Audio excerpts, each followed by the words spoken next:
오늘 우리에게 주신 하나님의 말씀 창세기 16장 1절부터 3절까지 창세기 16장 1절부터 3절까지 한 목소리로 같이 공독하겠습니다. 창세기 16장 1절부터 3절까지입니다. 시작. 아브라함의 아내 사레는 출산하지 못하였고 그에게 한 여종이 있으니 애굽 사람이요 이름은 하갈이라. 하갈이가 아브라함에게 이르되 여호와께서 내 출산을 허락하지 아니하셨으니 원하건대 내 여종에게 들어가라. 내가 곧 그로 말미암아 자녀를 얻을까 하노라 하니 아브라함이 사레의 말을 들으니라. 아브라함의 아내 사레가 그 여종 애굽 사람 하갈을 데려다가 그 남편 아브라함에게 첩으로 줄 때는 아브라함이 가나안 땅에 거주한 지 10년 후였다. 아멘. 사랑하는 성도 여러분, 평안하십니까? 네. 누구나 믿음이 흔들릴 때가 있습니다. 믿음이 원래부터 힘들고 어려워서가 아니라 자기의 믿음에 대한 기대를 실제의 삶이 따라가지 못할 때 그런 거죠. 믿음을 가지고 나아가는데 실제의 삶은 아직 믿음과 굉장히 멀어 보일 때, 이게 정말 내 믿음대로 될 것인가? 그런 회의가 들 때 믿음을 세워나가기가 힘든 거죠. 이 정도 힘들기는 거뜬히 이길 것 같고, 이 정도 고민은 문제없이 해결될 것 같지만 막상 일이 계속되면 나아가지 못하고 계속 제자리를 맴도는 그런 느낌이 드는 겁니다. 이를 가볍게 보시는 하나님께서 종종 약속의 증거를 주시기도 하지만 누구에게나 있는 일은 아니죠. 아무런 확신이 없는 상태에서 오직 믿음으로 버텨야 하는 사람들이 훨씬 많다는 겁니다. 어쩌면 이것이 믿음의 본질일 수 있는 거죠.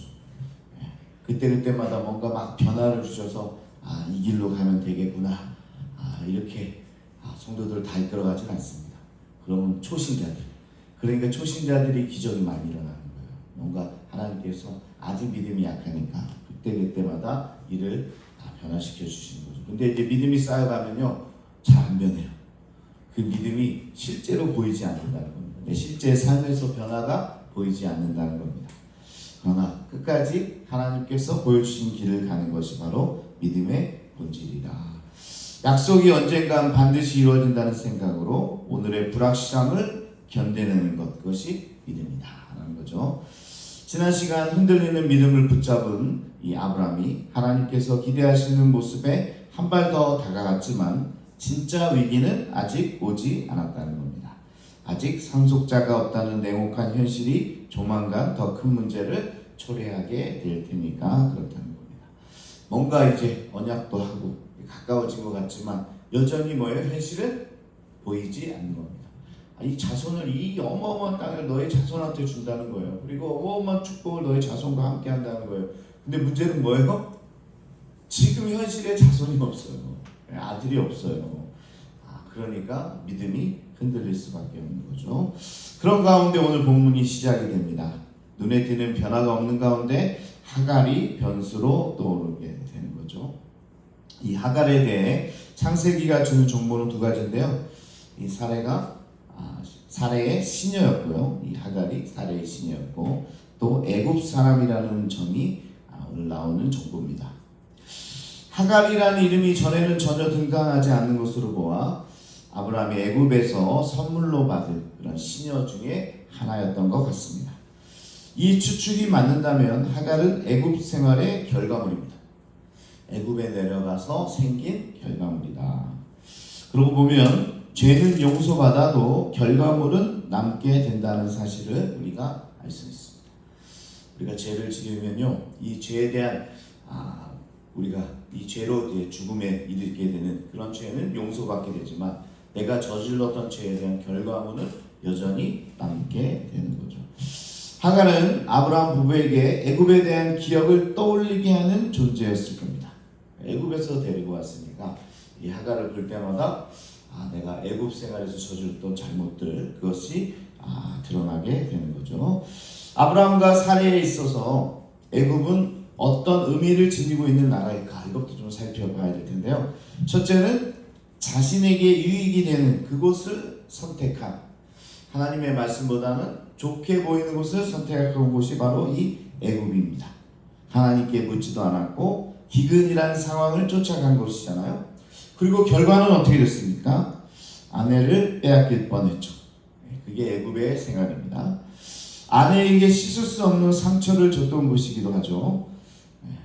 아브라함이 애굽 갔다 와서 아마 애처가로 살았을 겁니다. 무슨 말을 못하죠. 자기 살려고 아내를 갖다 바쳤던 곳이 바로 애굽이기 때문에 그렇습니다. 두 번째, 이 애굽의 의미는 완전히 반대인데요. 위기로 느껴졌던 상황이 기회가 되었고 재앙이 축복으로 바뀌는 경험을 한 곳, 하나님의 역사를 바라본 곳이 바로 애굽입니다. 그렇죠? 어떻게 돼요? 완전히 망가질 뻔했지만 하나님이 개입하셔서 아내를 구한 것뿐만 아니라 많은 재물을 얻어가지고 돌아온 곳이 바로 이 애굽인 거죠.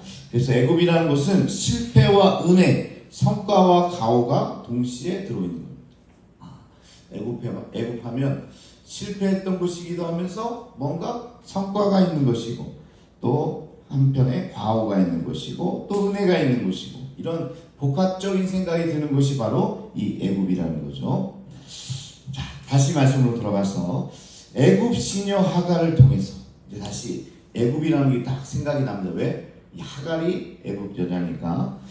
이 두 가지의 선택지가 아브라함 가정에 눈앞에 펼쳐지게 되는 겁니다. 다시 펼쳐지게 되는 거예요. 한 가지를, 이 두 가지 중에서 한 가지를 또 선택해야 할 시기가 도래한 겁니다. 하나님 없이 내 방식대로 살 것인가? 아니면 하나님께 나를 맡길 것인가? 안타깝게도 이번에도 아브라함은 자기 방식대로 살기로 선택을 했고 이내 혹독한 대가를 치르게 됩니다. 애굽 여자 하갈을 통해서 다시 두 갈림길이 생겼고 두 갈림길 그 중에 하나를 선택했는데 뭐예요? 보기 좋은 곳을 선택했고 결국은 또 엄청난 대가를 치르게 된다. 자, 처음 애굽에 내려갔던 때와 다른 점 하나가 있는데 다른 점 하나는 이번에는 아내가 동조했다는 거죠. 그게 다른 점입니다. 자, 2절에 사례가 아브라함에게 이르되 여호와께서 내 출산을 허락하지 아니하셨으니 이렇게 이야기하고 있는데요. 사례는 자식이 없는 이유가 하나님께서 약속을 지키지 않았기 때문이라고 말하고 있습니다. 약속을 그렇게 주신다고 해놓고 아직도 내가 출산하지 못하고 있습니다. 자기 문제가 아니라 이건 하나님 잘못이다 이렇게 이야기하고 있는 거죠. 이런 사례의 생각을 이해하는 게 중요한 열쇠입니다. 내가 뭔가 내가 잘못돼서 우리가 어떤 뭐가 이게 생명을 낳을 수 없어서 이게 아니고 하나님께서 하지 않으셨다. 나에게 문제가 아니라 하나님이 일하지 않기 때문이다. 이렇게 주장하고 있는 겁니다. 그리고 자기 스스로가 이 문제를 풀기로 작정을 합니다. 하나님께서 안 하시니까 어떻게 해요? 그럼 내가 해야지. 내가 어떻게든지 해봐야지. 이 문제를 풀어야지. 작정을 하는 거죠. 마치 기근 때문에 내려왔을 때와 똑같죠. 직접 나서기로 한 겁니다. 결국 자기가 결정한 대로 일을 진행했고 아브라함은 아내 이야기를 따르기로 함께 동조합니다. 기근이 들어 애굽에 갔던 결정과 근본적으로 다르지 않는다는 거죠. 자, 그렇다 보면 실패를 통해서 배운 게 없다는 말입니다. 지난번 실패를 통해서 배운 게 하나도 없죠. 그런데 이걸 넘어서지 못하면 우리 인생 가운데 계속적으로 반복이 된다. 여러분, 어떤 삶의 문제가 찾아오잖아요. 그리고 나서 실패를 합니다. 근데 여기서 배운 게 없으면요, 그 문제가 또 와요. 계속 또 옵니다. 또 와요. 그리고 이게 패턴이 돼서 삶의 양식이 되고 그 문제만 다가오면 실패하는 거예요. 그래서 어떤 사람은요, 이 물질에 약하죠. 이 물질이 문제가 계속 다가오는 거예요. 어떤 사람은 관계에 문제가 있으면요, 관계를 계속 치는 거예요. 그래서 지난번에도 얘기했잖아요. 어떤 분이 이 부분 때문에 이혼을 하면 정말 다른 사람 만날 것 같죠. 똑같은 사람 만납니다. 그리고 또 그 문제 때문에 새로 가정을 꾸며도 또 고민하게 되는 거예요. 또 싸우게 되는 거예요. 들어보면요, 그 전과 같다. 그래서 결국은 그 실패를 극복해야만 그 문제가 사라진다. 그 문제를 넘어선다 하는 사실입니다. 항상 똑같은 얘기를 반복해야 될 때가 있어요. 그래서 내가 어떤 문제를 가지고 있는가, 결국 그 실패를 넘어서야 된다. 근데 아브라함도 그렇지 못한 거죠. 아브라함은 결국 아내의 말을 듣습니다. 그리고 일생일대의 최대 실수를 범합니다. 목사님, 아내 말을 들은 게 최대 실수라고요? 제가 그렇게 얘기했어요. 아내 말을 들었는데 일생일대의 최대 실수를 범했어요. 이해가 되십니까? 이제부터 앞으로 설교해야 되겠죠. 아내 말을 듣지 마십시오. 제가 새 여자의 말을 꼭 들으라고 그랬잖아요. 그렇죠? 누구의 얘기를 들었어요? 옛날에 네이버 양의 얘기를 들어야 돼요. 그 다음에 내비게이션 양, 내비 양을 들어야 돼요. 그리고 세 번째 누구의 얘기를 들어야 돼요? 아내 말을 들어야 돼요. 제가 수없이 얘기하는데 이번에 어떤 성경 보니까 제가 잘못 얘기하고 있네요. 아내 말을 들으면 안 됩니다. 여러분, 근데 이 성경에서 얘기하는 거는요, 아내의 말을 잘 듣는 것보다 아내의 마음을 읽는 게 더 중요하다, 이렇게 이야기하는 거예요. 아내의 말을 듣지 말라는 게 아니라 아내의 말 가운데 있는 의미를 들어야 된다. 의미를 파악할 수 있어야 된다. 그 이야기를 드리는 겁니다. 사실 여자들은요, 마음에도 없는 말을 할 때가 있습니다. 마음에 없는 이야기를 할 때가 있어요. 제 아내도 가끔 그런 말을 합니다. 자기 마음도 헤아리지 못하고 너무 서운하다는 거죠. 내가 어떤 마음인지 알아? 그러면 제가 엄청 머리가 돌아갑니다. 이게 무슨 말일까? 마치 AI보다 빨리 돌아가죠. 인공지능보다 더 빨리 돌아갑니다. 잘못 이야기했다가는 밥도 못 얻어 먹으니까 무슨 마음인지 알아? 내 마음이 어떤지 알아? 그럼 내가 뭘 또 잘못했을까? 아니, 내가 그 마음속까지 들어가 볼 수도 없고 어찌 안단 말입니까? 내가 그 마음을 어떻게 알아요? 언젠가는요, 제 아내가 하자고 해서 한 건데요, 하자고 했어요. 그래서 했어요.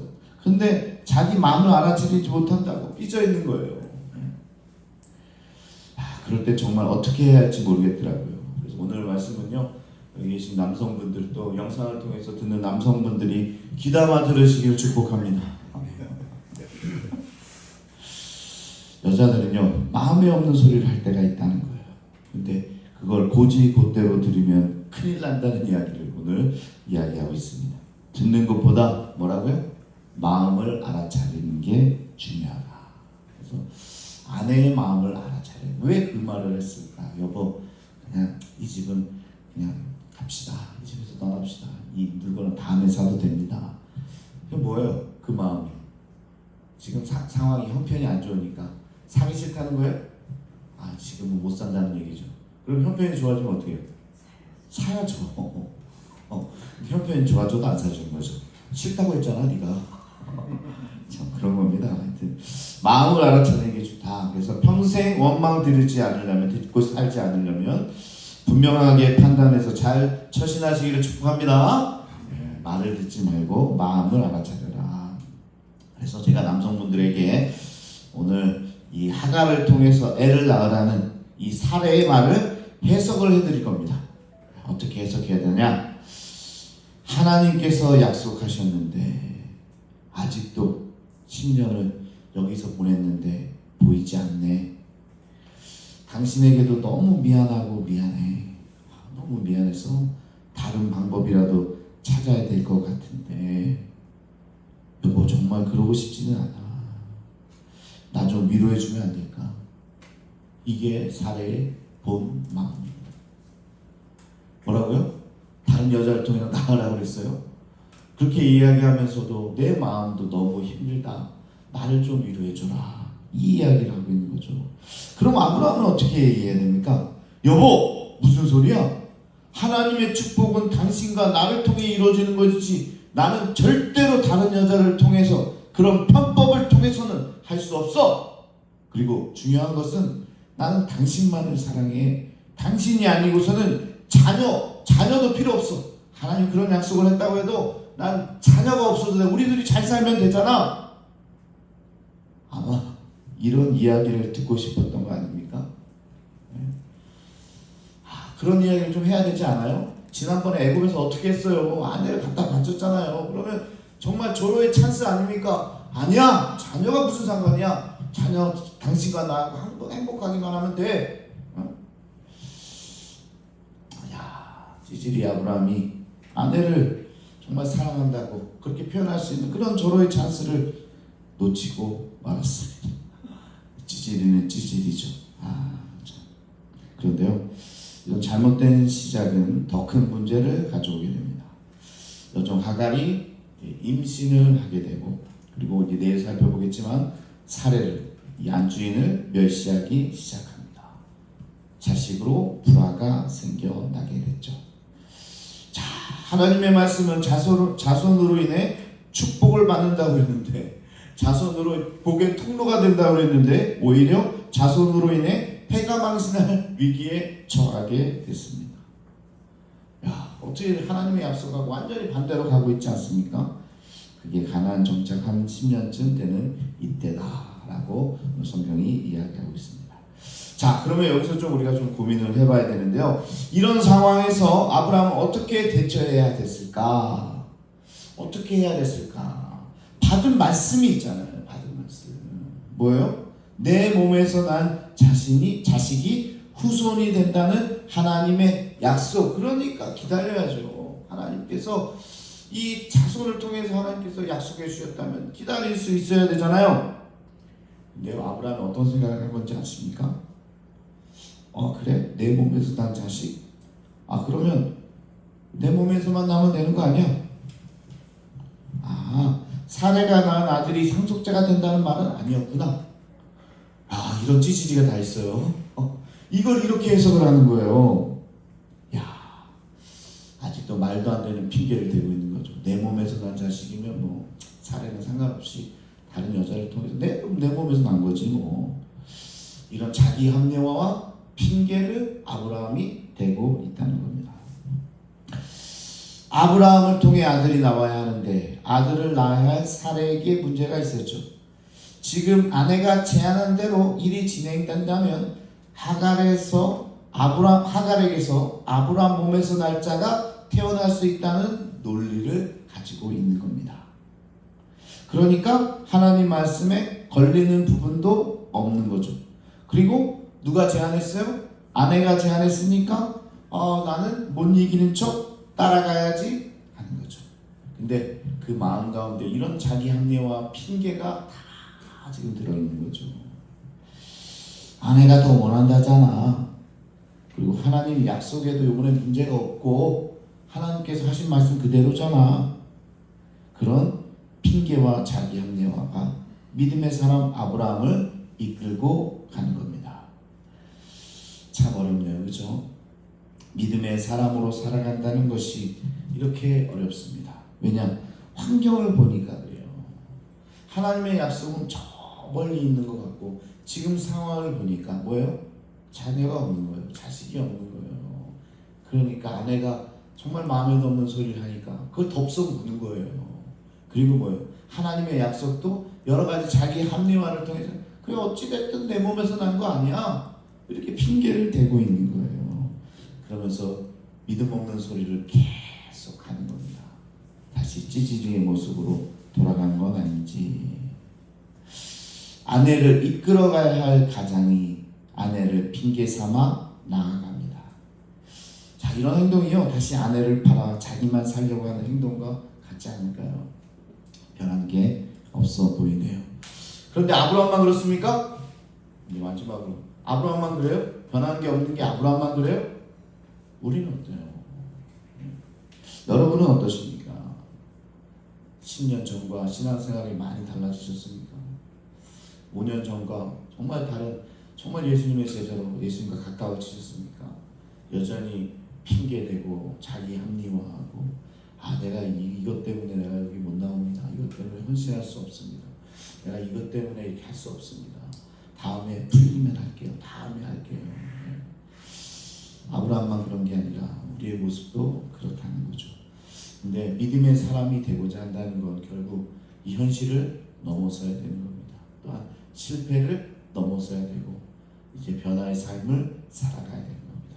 핑계와 자기 합리화가 아니라 약속을 굳건히 믿고 그 약속을 정확하게 따라가는 것, 그게 찌질이에서 벗어날 수 있는 유일한 길이라는 사실을 여러분 깨닫기를 축복합니다.